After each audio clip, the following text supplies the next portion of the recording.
télévision Futurs Médias mbokk yi ñoo ngi leen di nuyu dellu di am mbégte ànd ak yéen ci suñu programme waxtu xibaar jot suñu fas leen ko yéene yegge la ca gën a fës bokk na ci hôpital principal bu Ndakaaru sagarang fay xeeñ liggéeykat ya fa ñoo fas yéene amal grève ñaari fan ginnaaw suba ci alxames ci la ñu koy tàmbali li ñu bëgg moo di ndàmpaay loo xam ne dañ ko warloo ak ñoom ñu naan ko prime de désintéressement juróom-benn weer bañ leen ko waree fay ak léegi jotaguñ ko moo tax ñu fas yéene kon amal ab grève bu ñi koy def nag mooy liggéeykat ya ci hôpital principal te duñu ay soldaar. coordination gi jaboote étudiants yi ci diwaanu Ndar amal ab janook taskatu xabaar yi ba noppi nag wax ne kilifay université ba nañu jël seeni matuwaay nee nañu duñu nangu session unique wala année invalide di am ca université ba nuñ ko mën a lijjantee ñoom ñoo xam waaye nañu ko régler leneen ci wàllu xibaar bokk na ci rapport bi nga xamante ne ji dañ cee tënk lii di statistique ci wàllu liggéey ci Sénégal atum 2021 ministère du travail daal di koy génne ñu seetlu ca yu bare bari bokk na ci entreprise yu tëj bokk na it ci doomi aadama yu ñàkk seenub liggéey ci 2021 gi ministère du travail bëgg-bëggam jëmee ci entreprise yi nan la ko bëggee des na ci dikk ak yéen waykat bii di Youssou Ndour raaye bu ñu ko takkal mu di prix La Mar de Música 2022 conseil municipal bu Carthagène nekk kon ci Espagne ñoo ko jox démb ci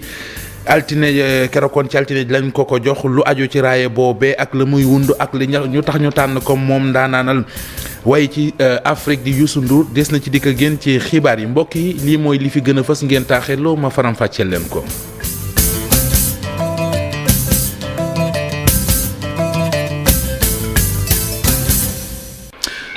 sagara ngay xeeñ ci hôpital principal bu Ndakaaru liggéeykat ya fa nekk di fajkat te duñu ay soldaar ñoo fas yéene amal grève ñaari fan ñu ngi koy tàmbali alxames mu di ginnaaw suba li ñu bëgg nag mooy ndàmpaay lii di prime de désintéressement nga xamante ne ji kon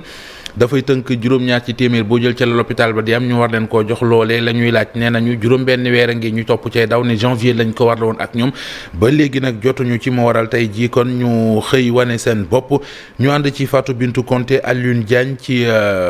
ay leeral.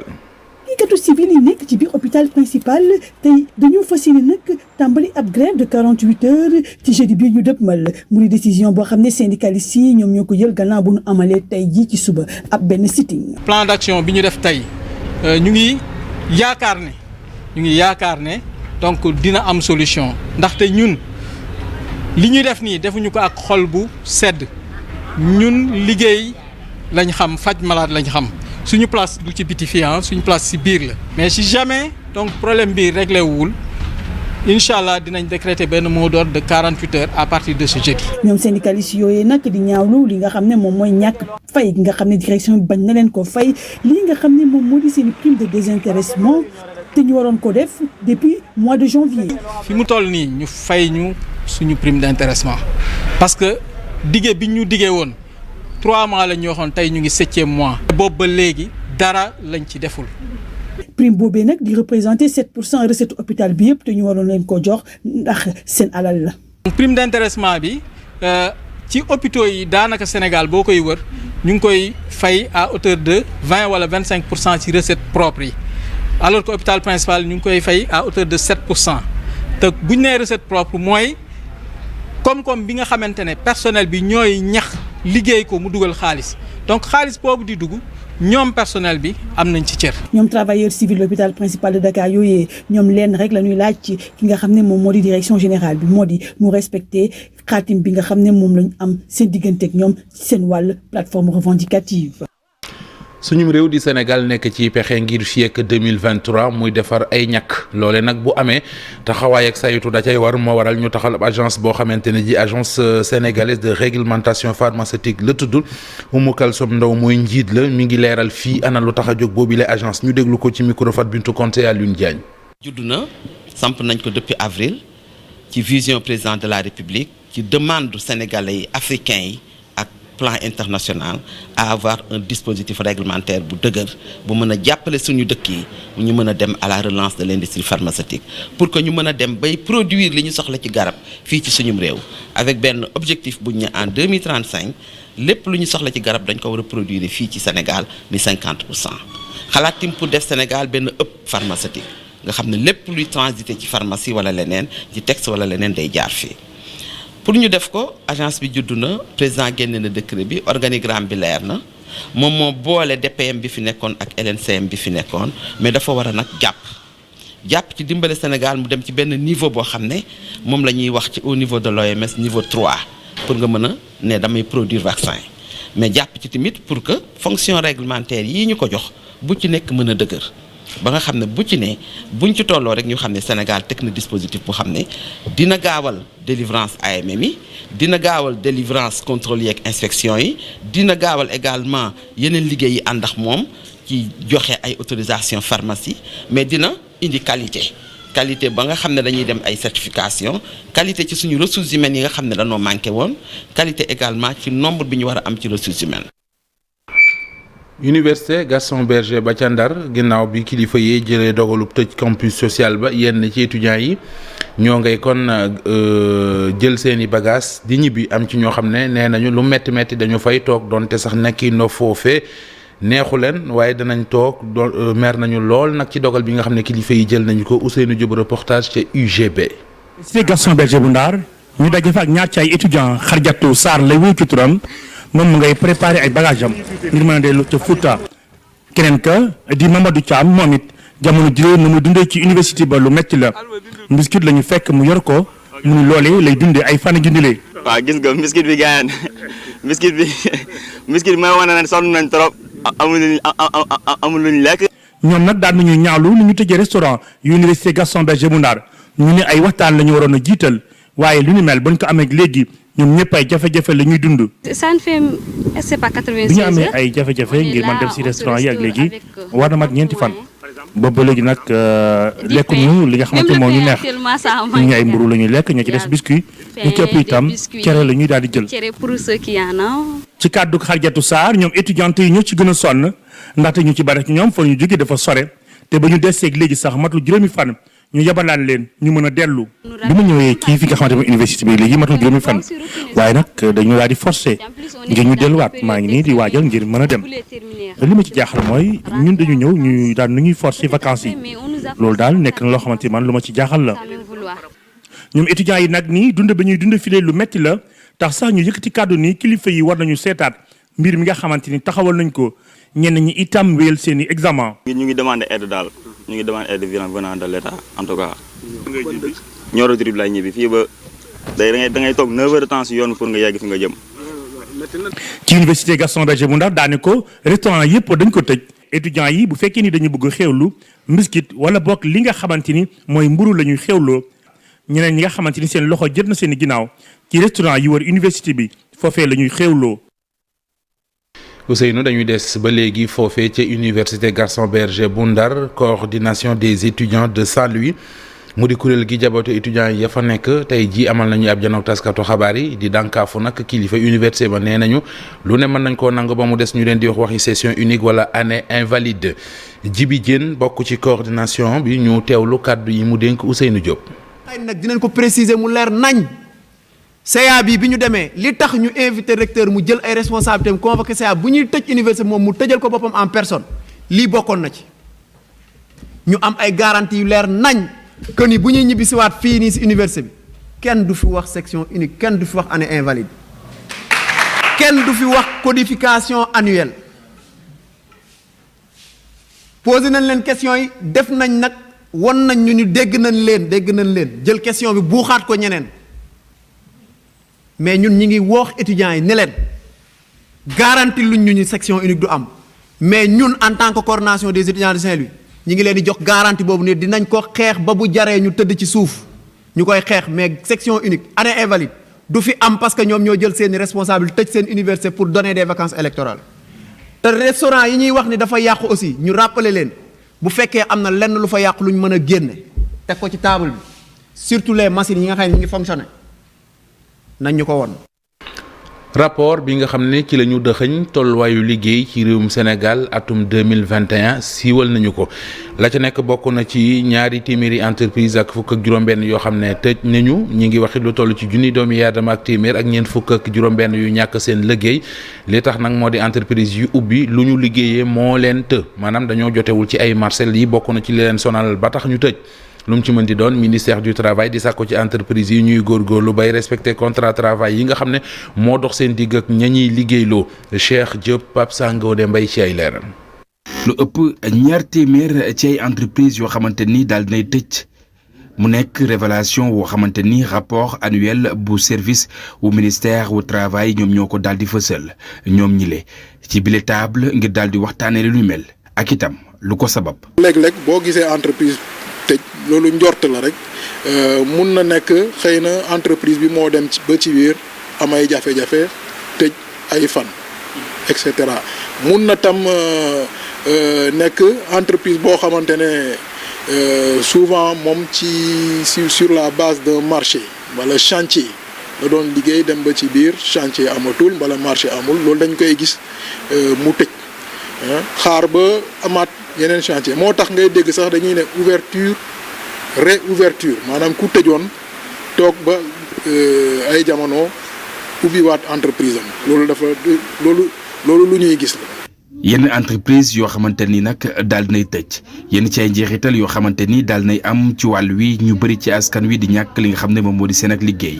lu soxal itam salfaañi ak yelleefu ñi nga xam ne ñoom ñoo di liggéeykat yi yenn saay jafe-jafe la ci barabu liggéeykaay yi tax na itam aw réforme bu code bu travail ci la jamono ñu ngi koy rek daal di gëstu. boo gisee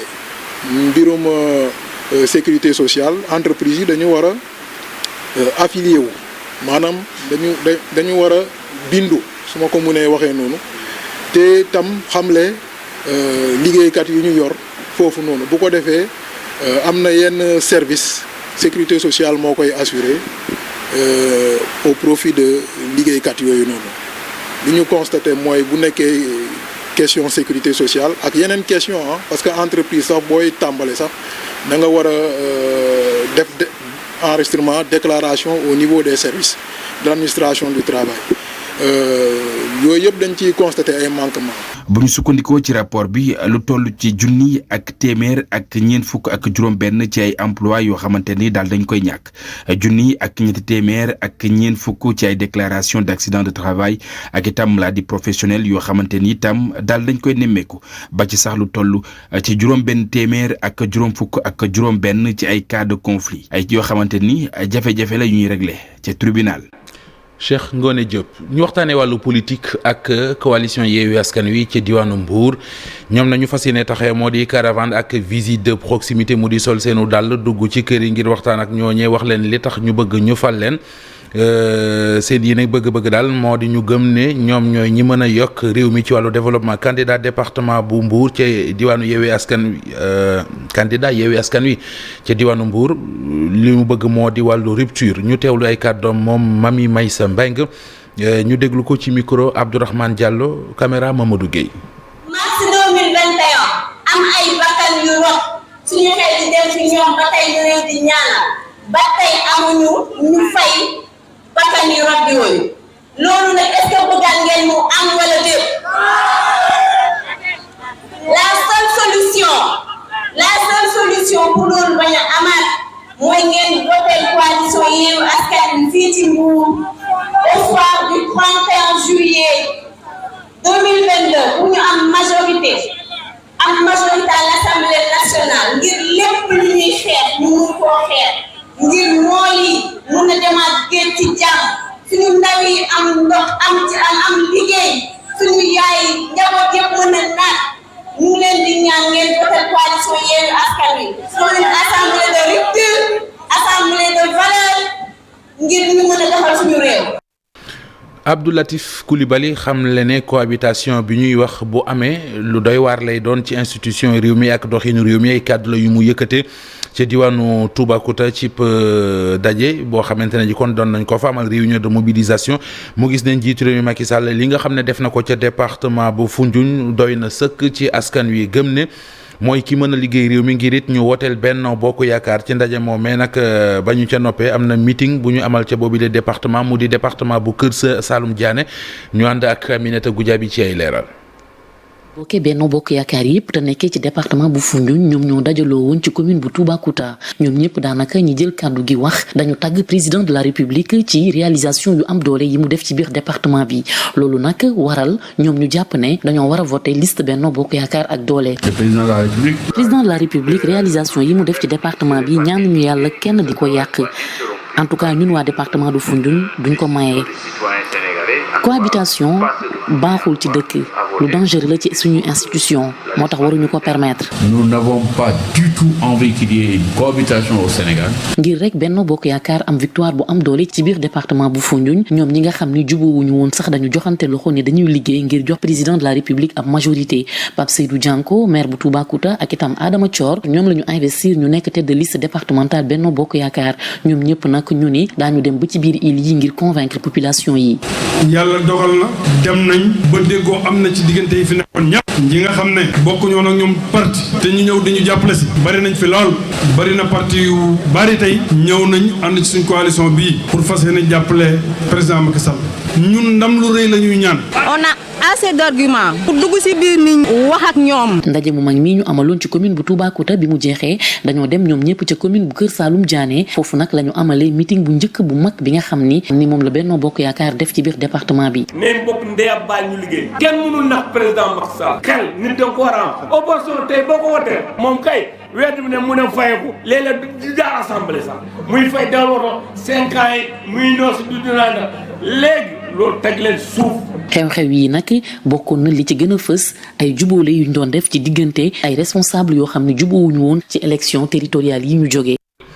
waxtaane leen ci wàllu xibaar yi mu di taxi moto Jakarta état bu Sénégal nekk ci pexe ngir teg secteur bi ci yoon moo tax borom moto yi léegi danañ leen may ñu dem muté seeni moto wutal ko numéro teg ko ci yoon te duñu fay dara ñoom it nag ñu sol seenu daal demal campagne ngir dem seen natango yi ba ñu xam xibaar boobee xamit njariñul muté sa moto reportage Cheikh Anta Diop Sey Latir ca Kees. taxi moto Jakarta yi nekk ci biir Thiès ak ci réew mi yépp jël nañu dogal ngir utal leen ay numéro miite leen te duñu fay dara loolee la nguur gi yëkkati dawalkatu taxi moto Jakarta yi nekk fii ci Thiès rafetlu ko lool rawatina Assane Jigal mi nga xamante ne moom mooy yor jokkalante bi ci fédération nationale des conducteurs de vélo taxi. majeure partie bi formé nañ leen ci cours code de la route am nañu ay gilet donc dañu ñëw tey pour gën leen a sensibiliser ci ñuy génnewaat seen gilet yeeg yooyu di ko sol. mais wax leen xibaar bi nga xam ni dafa am mooy état dafa am lu mu maye ci xale yi dawal deux roues ci Sénégal yëpp maanaam ñu may leen mutation gratuit teg ko ci loxo ki nga xam ne mooy le ministre de l'intérieur ni ko mu piloteel ko affaire boobu ndax xale yi la bëgg ñoom ñëpp am seen moto yi ñu muté ko ñu am numéro boo xam moom lañ leen di identifier ñuy ñaan xale yi ñoom ñëpp ñu nangu lii nga xam ni président de la République da leen ko defal parce que jeunesse am la ñu doomu réew mi la ñu xam na ni importance bi Jakarta am actuellement fii ci Sénégal. moom mii di secrétaire général fédération nationale des conducteurs taxi moto Jakarta bu Thiès gis ne lii de am na njariñ lool ndaxte bu ñu ko defee ñi nga xamante ne sax ay defkatu ñaawteef daan jóg di jël Jakarta yi ñoom ñëpp daañu leen xam teg leen loxo. ku ciy def lu dul noonu dañuy gën a collaborer ak policiers parce que tam policiers dañ ko nekk pour teg yoon. moo tax ñoom bu ñu woowee ci loo xam ne pour sellal métier bi la dañ leen ciy jàppale. mel na ni ndaw ñi dawal Jakarta fii ci diwaanu Thiès dégg nañ ko fas yéene nañ ko sax jëfe yu ci bëri de jamono yi ñi ngi dem ci siège fédération bi di laaj ay xibaar. Senghor ab village la bu nekk ca commune bu Diouroup baykat ya foofee nga xam ne seen suuf su bari dañu ko ñàkk ndax dañu ko jël ci bi ñuy liggéey autoroute péage Mbour Fatick Kaolack waroon leen a dàmp boobee ba léegi nag jotuñu xaalis taxoon kon ñu wàccoon ci mbedd yi doon wane seen bopp sàkku nañu ci kilifa yi yore dossier bi ñu taxawu leen Aminata Goudiaby Karim Bey. baykat yi ci village bu Senghor lañu dëkk ñoom ñëpp fi mu ne nag ne ñu mënatuñoo xaar ndax dañoo sonn seen ay tool dañ ko nangu ndax autoroute à péage Mbour Fatick Kaolack bi nga xam ni dafa jaaree ñoom nag li ñuy laaj rek mooy ñu jox leen seen i ndàmpaay ndax dañ leen koo dig boobu ba léegi. suñu tool yi ñu bugg a nangu ci mais dañ koy nangu ci yoon ñun béyatuñ ko jotuñu li ñu rawantike xam nga bu fekkoon ne dañu jotoon li ñu rawantike duñ fi taxaw dañ ko jotul ba pare ñu nangu suñu tool yi encore kenn béyatu ko ndax dangay seet fii ba fale ba daafee kenn béyatul foofu dañ ñu war a jox ndàmpaay autoroute à péage la ñu bugg a def nañu def li nga xam ne moo war bu ñu deful bañuñ ci dara. ngir wax nag lu leen métti ay garabu kooni la ñu gor baaree ko yoon wi nga xam ni moom moo jaar ci seen village ay fan a ngi nii nag ñoom ñi nga xam ni ñoom la ñu jël seeni tool saa ñu xëy dañuy ñëw toog ci àll bi ndaxte nee ñu amatuñu lu ñu def. mot na ñetti semaine bu ñu xëyee rek dañuy toog fii parce que dafa am loo xamante ne def ñu métti xam nañ ne nguur moom suuf nuñ koy waxee waaye nag suuf si nga xamante ne sunu maam yi dañu ko bàyyiloon di ci béy ba jóge fi ñeneen ñëw di ko béy ba jóge fi ñu ñëw di ko béy te dinañ fi jóge jël nañ ko ci kaw enseignam waaye nag li ñu digg comme ndàmpaay li nga xamante ne moom la digg ñi muy jëlal dañ jot nañ ko ba pare ñun itam war nañu jox sunu ndàmp indemnité daal la ñu bëgg ñu ngi muñ depuis septembre ba léegi bu ñu waxee ñu ne muñ leen ren ji nag daanaka ñoom ñi ñëpp kenn bayu ci loolu nag nekk lu leen jaaxal loolu tiital leen. tool yi la ñu doon béy di ci dundal suñu njaboot waaye ren dañu ne du ngeen ko béy lu ñu natt yëpp kenn béyu ko ren am na nii bon coono dikki na am nañu toolu mango am nañu toolu papaye yëpp ñu ngi ko bëgg a raataale te loolu moo dul yoon fu ne dem nañ fa fu ñu demul amul moo tax ñu ñëw baare yoon bi mais jotoo xaalis mën a too béy da nga seet lii yëpp kenn béyu ko fi mu nekk nii daal nañu jox li nga xam ne moom la ñu warook ñoom ci ñoom ñi nag bokk na ci ay nit ñoo xam ne ay mag lañu taxaw lu yàgg sax mënuñu ko moo tax nag ñu sàkku ci kilifa yi ñu jàppale leen bu baax a baax ba ñu mën a jot seen xaalis. Aminata Goudiaby ñoom mbokki baykat yooyu nekk ci dëkk bii di Senghor doon wane seen bopp ngir bëgg ñu jox leen ndàmpaay xibaar bu neex a ngi jëm ci ñoom bu ñu sukkandiku ci sous-préfet bu Tataguine xamle nañu ne ñoom baykat yooyu dinañu jot seen i koppar fii ak suba dinañu jot seen i chèque ngir kon muy ndàmpaay li nga xam ne moom la ñu warloo ak ñoom des na ko topp ak ñoom ba xam fan la wànnent di mujjee ak i gëtam. leneen ci wàllu xibaar Youssou Ndour ak raaya bu ñu ko sargale fële ca diwaanu Carthagène nekk kon ca Espagne la Mar de Músicas 2022 noonee la raaya bi tudd conseil municipal bu Carthagène ñoo ko jox démb ci altine ji ci jamono ñu doon amal festival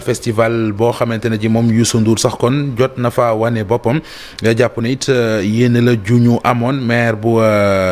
Carthagène moo ko xamle nga xamante ne ji bu dul woon ak woppi Covid 19 ji fi jaar kon joxoon nañ ko bu yàgg ndax 2020 ci lañ ko bëggoon a jox ginnaaw bi nag ci la ñu ajandeegoon festival bi ndax woppi Covid 19 ji bi ñu ko àjjee ci la ñu jël raaye boobee mu di la Mar de Músicas 2022 jox ko kon moom Youssou Ndour.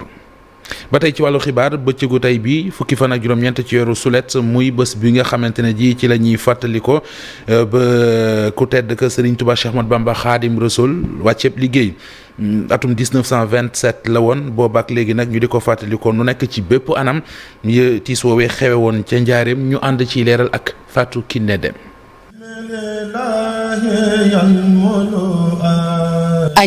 ca njaareem Serigne Touba tere nañu koo génn denc ko ci kër diirub at 1912 ba 1913 tubaab yi taxaw ne lees mën a def ba néewal doole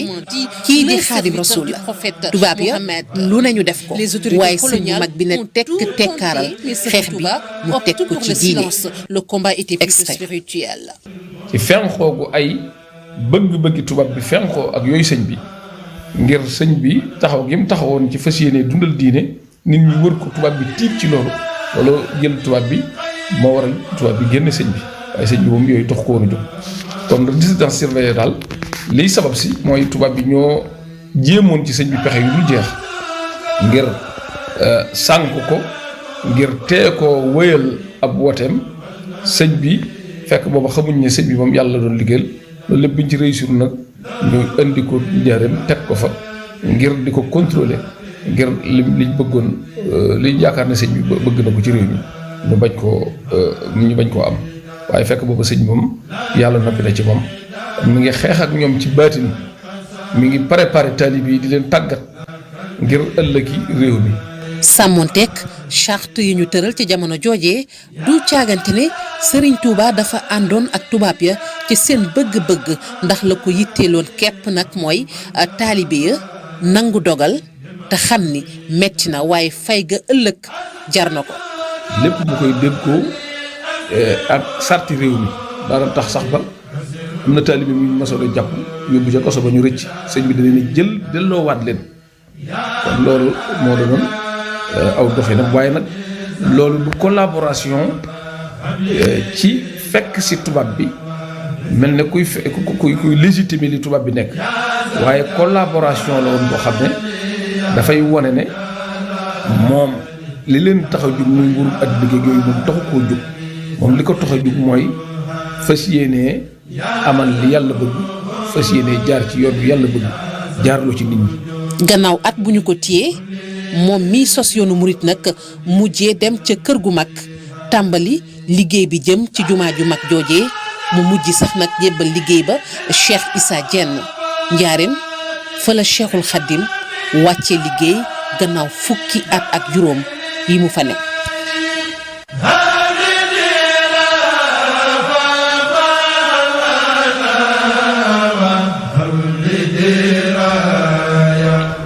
Fatou Kiné Deme jërëjëf waxtaanee wàllu tàggat yaram ak basket 24e championnat d'Afrique yi ñu jagleel basketteur yi amul fukket ak juróom-ñett diggante ñeenti fan la ba fukki fan ak ñeent ci weeru août ca Madagascar la ñu koy amalee équipe nationale bu Sénégal bi ci war a teew di ko waajal bu baax a baax dañuy teewlu kàdduy leeral yi nga xamante ne ji moo bàyyeekoo ci Mohamed Sène sélectionneur adjoint bi la ñu déglu ko ak Cheikh Sadibou Diarra ak Jamil Sy.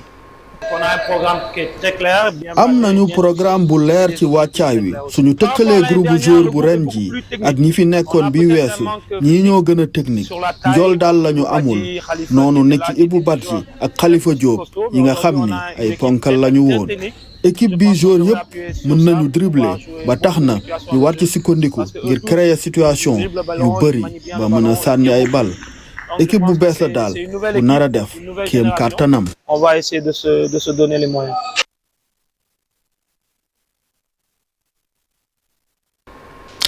mi ngi noonu mbokk yi foofee la ñu yem ak yéen ci xibaaru timis yi 20h Chérif Cheikh Ahmed Tidiane Diop dina fi teew ànd ak yéen ci xibaaru tubaab yi yàlla nañu yàlla dolli jàmm ñu fanaan jàmm ba suba ak jàmm.